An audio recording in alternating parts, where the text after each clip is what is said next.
Alright mga ka-tracker, welcome sa ating YouTube channel vlog. For this video is ipakita ko lang sa inyo itong unit na ilalabas namin. Dalawang unit to, yung isa nasa labas na.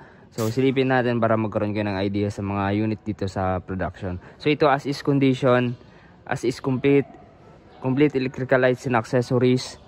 Ayan, nare-touch yung pintura, original paint. May mga nare-touch lang dun sa may mga damage paint chips. Tapos yung mga medyo makalakalawang inayos. May windbreaker. Ayan. 24,000 gross weight capacity. Net capacity naman na 12,000. Ayan. So, wing van. Ito yung itsura. 32 feet ang haba. May center post. Tapos, dalawa yung fuel tank. Naka-running guard na aluminum. Airbag suspension. Ayan. Yung mga gulong. 10-wheeler, ayan, 8 stud, 275 by 80R, 22.5. Ayan, may reserva. Ayan yung itsura niya. Tapos, tinentura namin yung loob ng cab. Ito yung may butas, ni-repair namin yung loob. Ayan yung itsura niya. Kahoy flooring, tapos pinentura namin. Yung panel, may mga tape. Ayan, assist condition lang kasi, kaya ganyan na yung itsura niya. Yung plaka naka-register na to.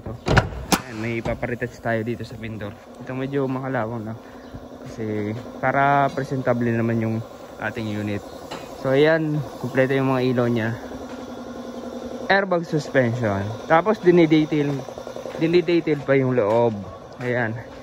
Ayan, toolbox, brand new battery, 24 volts. 2D. Ayan. Ayan, nililinis ng ating detailer. Dito mga ka-tracker, as is condition, pero merong garantisado kasi may warranty. Nagbibigay kami ng warranty kahit papano kapag may issue sa unit or may big issue na lumabas. Pero sa iba kasi walang warranty. Kapag nilabas ninyo sa planta, kayo na yung space sagot doon, wala na yung pinagbilad nyo. Pero dito, at kung may problema, kasi chinecheck namin yung makina, hindi lang namin talagang nire-recondition. So, may warranty, di ba? Parang may warranty yung assist natin. Meron. Basta kay boss, di ba? Kay boss. Ayan, nililinis pa naman. Tingnan mo naman. Parang recon. Ayan. Hindi lang talaga binababa yung sa ano. Talagang hindi natatagal dito sa planta. Kapag nagustuhan nyo, kapag gusto nyo ilabas within this day, mailalabas nyo yung unit. Alright? Nang maayos.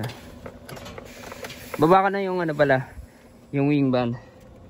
So ibababa na namin para mailabas na sa planta. Hapon na. Ayan, talagang tinatapos namin itong unit na to. Itong unit na to mga tracker, ang ganitong unit nagre-range to ng 1.8 M pataas. Depende sa specs ng truck. Ayan. Depende sa mapipili yung unit. Yung mga unit na available namin dito ay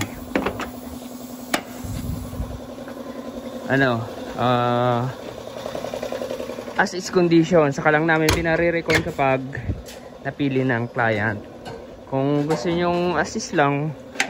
Pero kung gusto nyong ipa-recon para all goods lahat, may warranty na talagang tiwala kayo sa truck at may babiyahin nyo na, yan, recondition na kayo, konti lang yung diferensya. And mga ka-tracker, libre crudo pa yan. Yan, dito lang yan sa Kalipin Marketing Corporation, Barangay Mambugdos, Bohol, Cavite. Kung naghanap kayo ng truck, mag-message na sa aking FB page or tumawag. Mas maganda tumawag kasi yung mga message hindi ko na nakikita. Sobrang dami ng inquiries natin.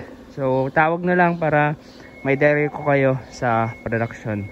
Alright mga ka-tracker, maraming salamat sa panonood. Kung nagustuhan nyo itong video, paki-like, share, and mag-subscribe na. Paki-follow na rin ang ating FB page, TikTok account. Maraming salamat. Ayan, patuloy lang tayo sa pag-vlog at pag-share ng mga ideas sa ganitong galawan, di ba? Mga Japan surplus. Alright, maraming salamat. God bless. Bye-bye.